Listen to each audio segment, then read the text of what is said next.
You're about to listen to a chapter from my new book, ORB, a sci-fi story for kids. It's an actual book that I have written, a science fiction story for children, in case you didn't get that from the subtitle. You can buy it on Amazon for $15, or listen to it ad-free on patreon.com or on Spotify. Links are in the description. Or you can listen to it on YouTube for free, starting right now.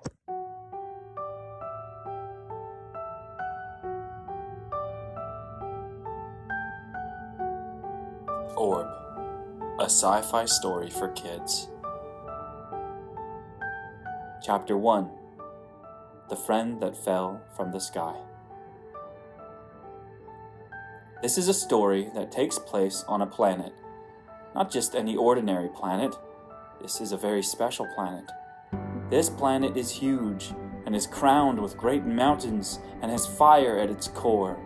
It has lakes and rivers, volcanoes and glaciers, and all kinds of creatures live there.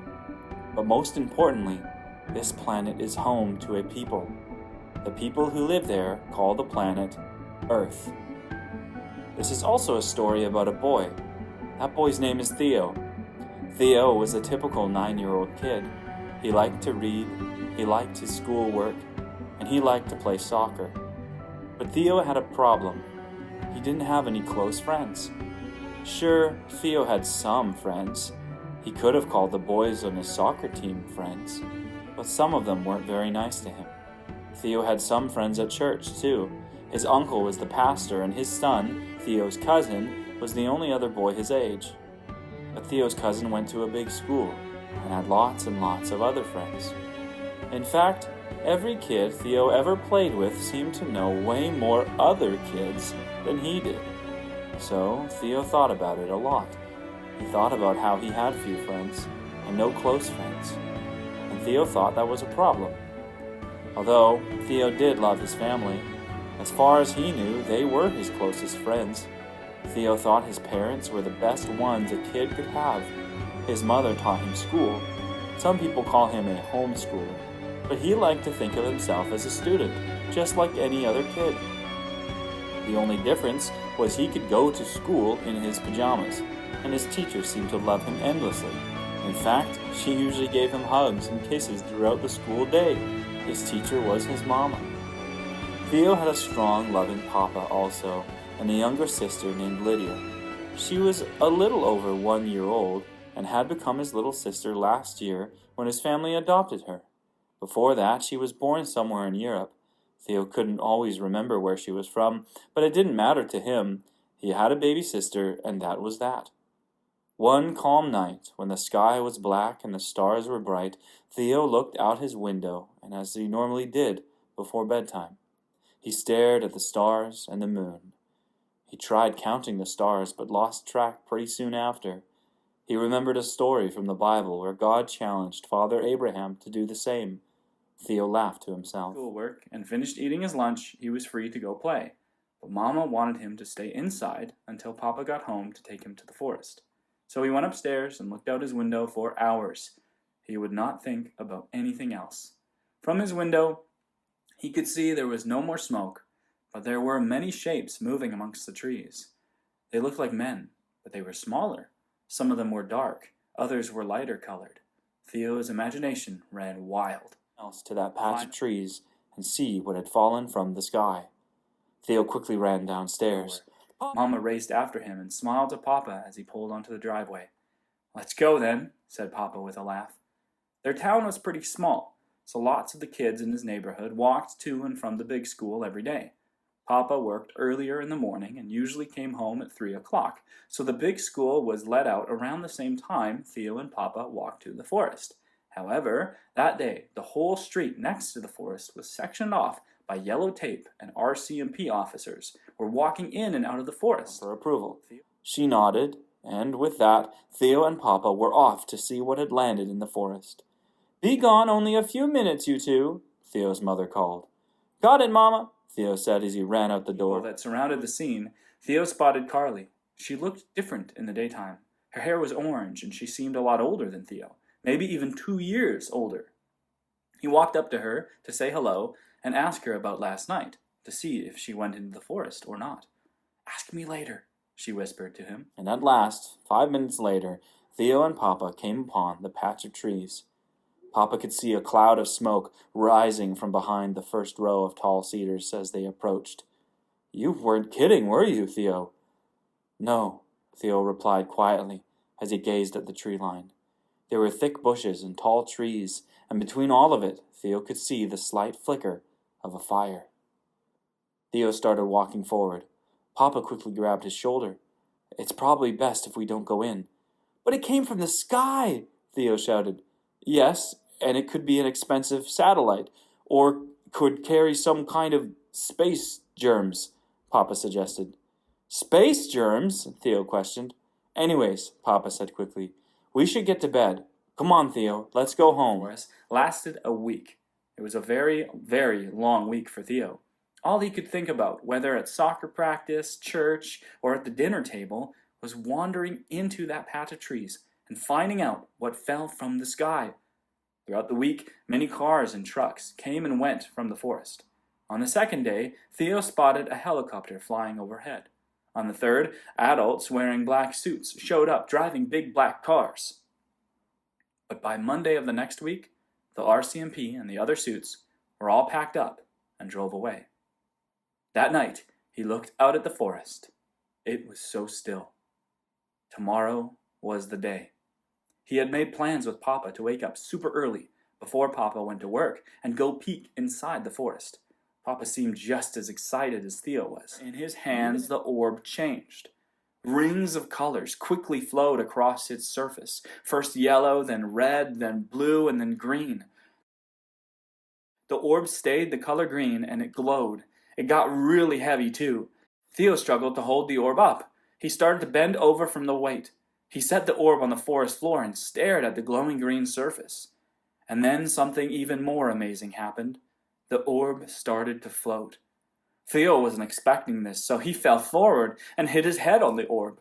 The orb was sent floating backwards through the air, and Theo fell over and landed on his back. The orb started to hum, and it shot forward and hovered right over Theo, its color turning red. Theo crawled backward, a little scared. It seemed like the orb was threatening him. But then the orb stopped and looked like it was staring at Theo. As it noticed Theo's fear, its red surface slowly turned back to green. It looked like a colored glass ball, but with smoke inside, or steam, or maybe even a cloud. Theo could hardly believe what he was witnessing. Theo stood up and reached out his hand to touch the orb. The orb stayed still, floating in the middle of the forest clearing. Its green light was faded and dim. As Theo's hand approached the orb, it started to turn yellow. Theo pulled his hand away, and the orb went back to green. "Hello?" Theo said.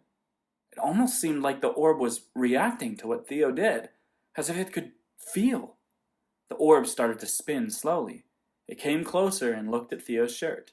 The orb turned a slight shade of blue, but still kept its usual green color.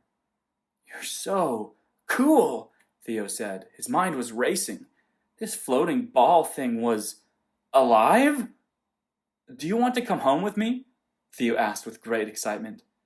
When the words left his mouth, he wondered if he should take them back. Come home? The floating ball from space?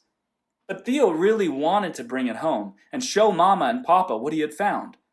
The orb swirled a little bit and then bobbed up and down. Theo thought it looked like a nod. With that, Theo ran out onto the sidewalk. He turned back and saw the orb, who had dimmed its green glow, waiting in the bushes, almost invisible. "Well, come on," Theo said. The orb turned to both sides quickly. Theo thought it looked like someone shaking their head. "No?" Theo asked. The orb bobbed up and down. Theo laughed. He looked around, and just then he saw a black car parked down the street.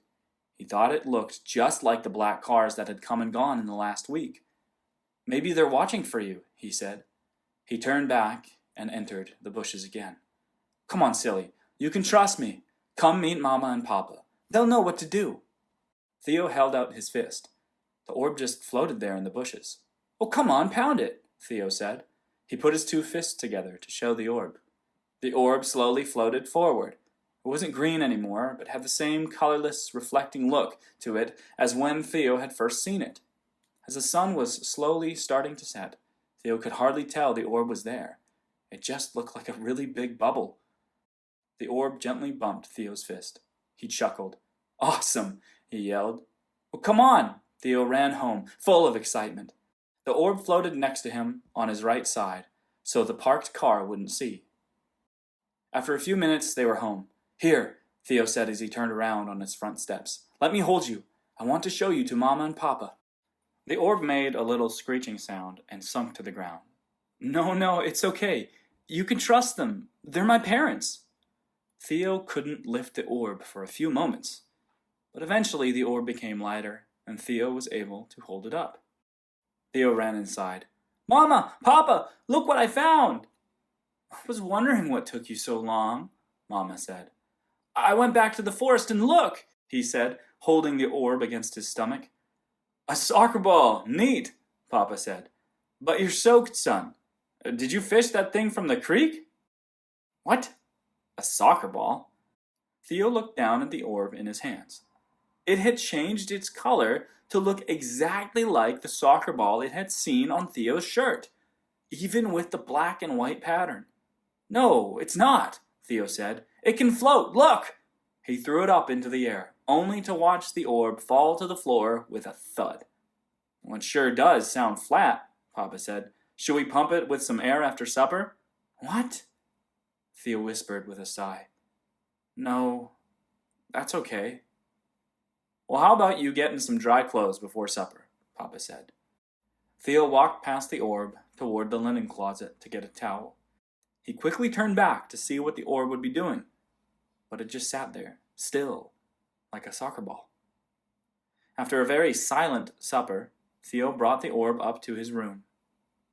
He closed the door and set the orb down on his bed. "Am I crazy?" he asked himself. The orb hummed and started to float. It changed back to the color green. "Hey, there you are! Why were you hiding?" The orb turned yellow. "What's that?" Theo asked. The orb floated around the room for a bit, and then it turned red and lunged forward at Theo. "Ah!" Theo yelled. He fell backwards, but then the orb stopped and turned back to yellow. Theo gasped and yelled, "Hey!"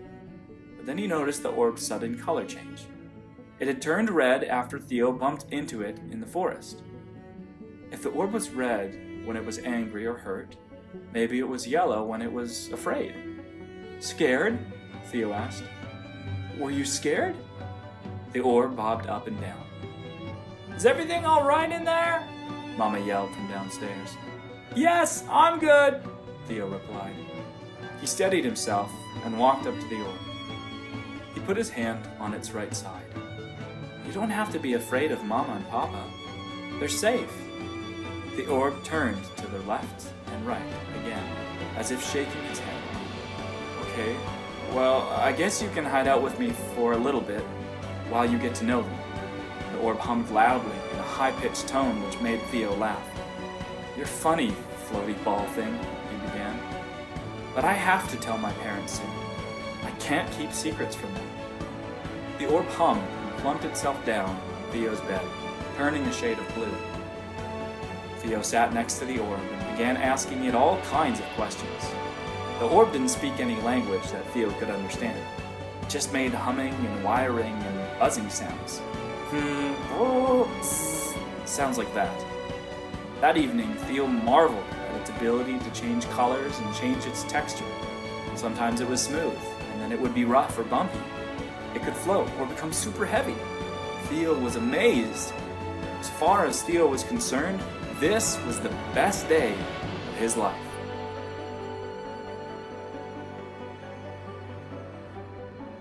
You just listened to an excerpt from my new book, ORB, a sci-fi story for kids.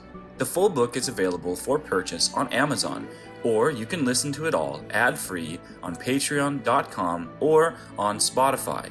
Links are in the description.